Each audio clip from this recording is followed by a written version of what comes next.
নমস্কার। অন্য মা, কবি গুরু রবীন্দ্রনাথ ঠাকুর। আমার মা না হয়ে তুমি আর কারো মা হলে, ভাবছো তোমায় চিনতাম না, যেতাম না ওই কোলে। মজা আরো হতো ভারী, দুই জায়গায় থাকতো বাড়ি। আমি থাকতেন এই গায়েতে, তুমি পাড়ের গায়ে। এইখানেতেই দিনের বেলা যা কিছু সব হতো খেলা। দিন ফুরলেই তোমার কাছে পেরিয়ে যেতেম না। হঠাৎ এসে পিছন দিকে আমি বলতেম, বল নাকি কে। তুমি ভাবতে চেনার মতন, চিনি না তো তবু।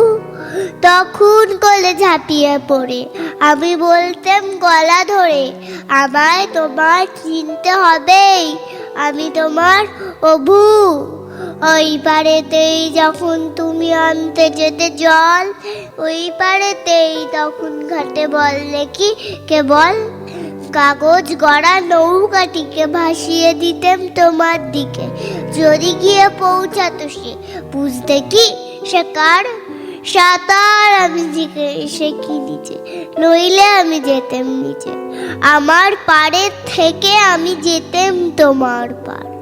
মায়ের পাড়ের অভুর পাড়ের থাকতো তফাৎ, কেউ তো কারে ধরতে গিয়ে পেত না কো, রইতো না একসাথে। দিনের বেলায় ঘুরে ঘুরে দেখা দেখি দূরে দূরে, সন্ধে বেলায় মিলে যেত অভুতে আর মাতে। কিন্তু হঠাৎ কোনো দিনে যদি বিপিন মাঝি পার করতে সুপার পায় নাই হতো মারাজি। ঘরে তোমার প্রদীপ জেলে, ছাদের পরে মাধুর মেলে, বসতে তুমি পায়ের কাছে বসতো ক্ষান্ত বুড়ি। উঠতো তারা সাত ভাইয়েতে, ডাকতো শিয়াল ধানের খেতে। উড়ো ছায়ার মতো বাদুর কোথায় যেত উড়ি।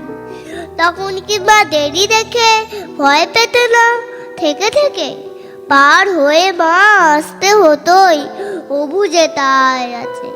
তখন কি আর ছাড়া পেতে, দিতে কি আর ফিরে যেতে।